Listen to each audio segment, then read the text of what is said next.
Okay, now we're going Physiology of the Kidneys, Chapter 17. Again, we're going to go through the slides fairly quickly. I think if you have these, you can actually stop them and look at them. Okay, know the anatomy of the kidney, know how water flows through the kidney. Know what the functional unit, the nephron is the functional unit of the kidney. You have your afferent and efferent arterioles, you have your Bowman's capsule. So know those parts. Know what the proximal convoluted tubule, loop of Henle, distal convoluted tubule, collecting ducts, what they do and what happens there. They regulate volume, waste, electrolytes, pH. That's a metabolic control of pH as opposed to respiratory. Metabolic is kidney, respiratory is lungs. Pool renal pelvis, you have, it goes down through the bladder to the urethra and exits the body. Peristalsis is how urine is transported. You have the renal cortex and the renal medulla. They're made up of pyramids. They drain to a minor calyx, a major calyx, and then into the renal pelvis. I'm not so worried about that. I'm more worried about what goes on in the nephrons. The detrusor muscles line it. They know that you have sphincters. You have an internal and external sphincter. The external is skeletal. It can be controlled. That's how you control your urination.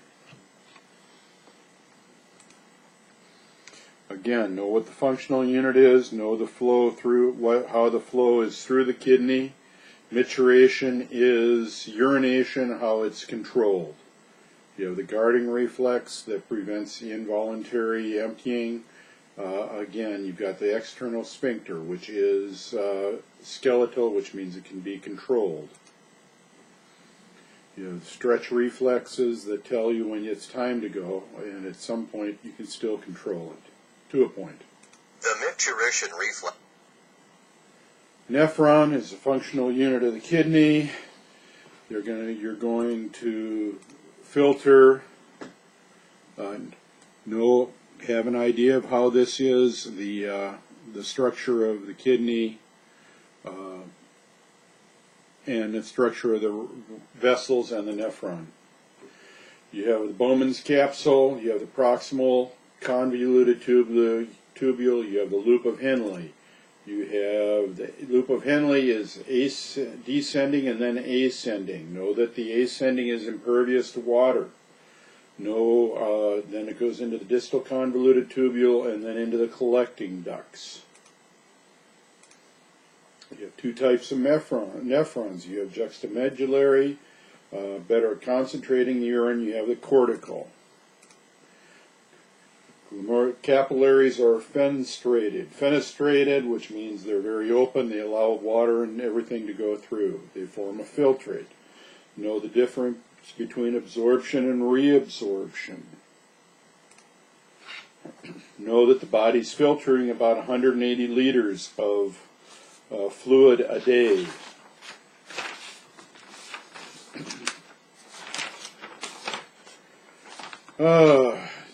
Filtrates pass through the fenestrate into the glomerular. Don't worry about this too much, visceral layer and all that, but just know that it gets into the glomerular capsule.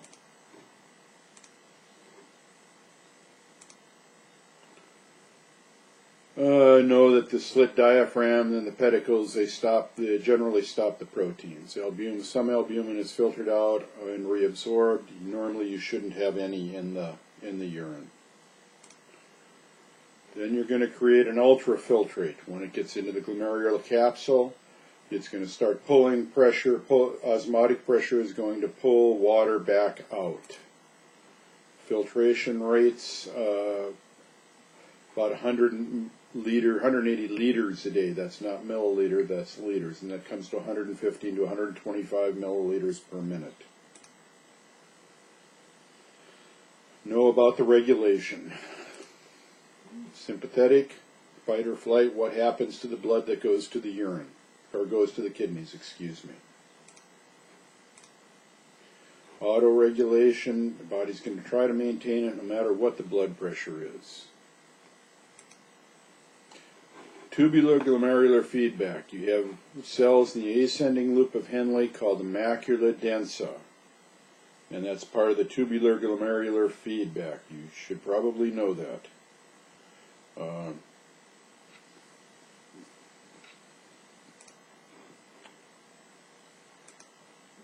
Reabsorption of salt and water. This is big. You know that we're filtering 180 liters. We only excrete 1 to 2. 400 mils is obligatory water loss. You have to do that just to get rid of the body waste, and that's something you probably ought to know. Know about the reabsorption, know about the osmotic, know about the sodium potassium pumps and how they make a gradient. Know that bicarbonates also reabsorb, but it has to be made into CO2. It can't be reabsorbed as bicarbonate. Know the difference between the passive transport, if you're pumping sodium, chloride goes with it, or the active transport, i.e. the pumping sodium.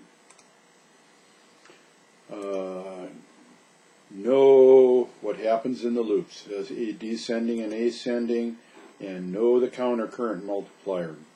You're going to have questions on it. So you're going to have questions on the loop of Henle and what happens in the different tubules, proximal, distal.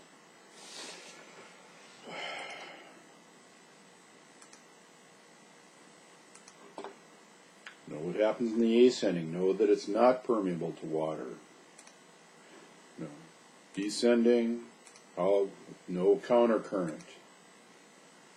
Know what happens with the vasa recta. Urea is another product. It diffuses back. It helps set up the gradient.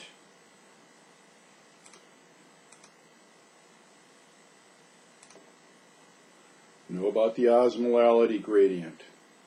That's how it works. Know what ADH does, how it affects the collecting duct, how it puts an aquaporin in. Know how the kidney responds, what happens if you have a high concentration of glucose, why you pee a lot, what you know that it destroys or helps reduce the osmotic gradient so you don't absorb as much water. That's why diabetics pee a lot, because of the osmotic pressure of the glucose. Know what ADH does, know about aquaporins, know how the juxtaglomerular apparatus works and what happens with it.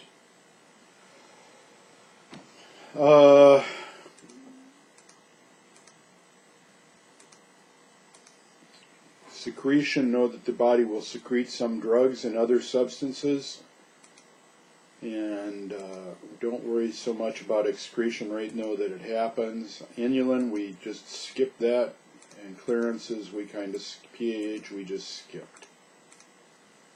Glucose saturation, know about the glucose and the transport maximum. Know about what happens and why you have glycosuria and diabetes. Know how electrolytes are controlled via the renin-angiotensin-aldosterone system, and how hydrogen versus potassium versus chloride are reabsorbed or excreted, and what's sacrificed for the other.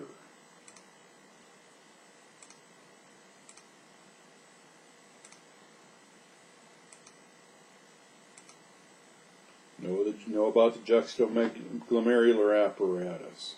And ACE, angiotensin, where is it? Where that you find it in the lungs. It's where it generally works.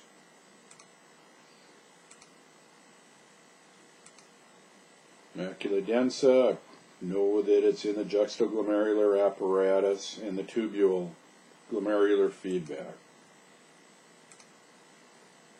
Know what ANP does.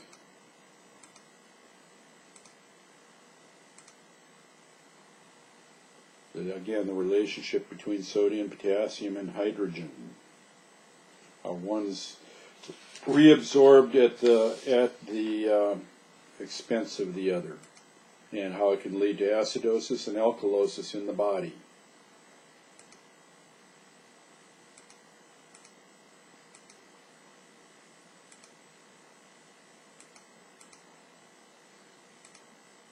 Clinical applications, diuretics, know that they are, and know where they work, generally on the collecting duct. I'm not going to ask you about the different diuretics. Renal function tests, just know that they're there, that they're clearance tests. Know what microalbumin is and why you might be looking for it. PAH and inulin we didn't even go into. Renal failure, know that it happens, know what might become of it. Glomerular nephritis, an autoimmune disease, what you're going to see in the blood or the urine.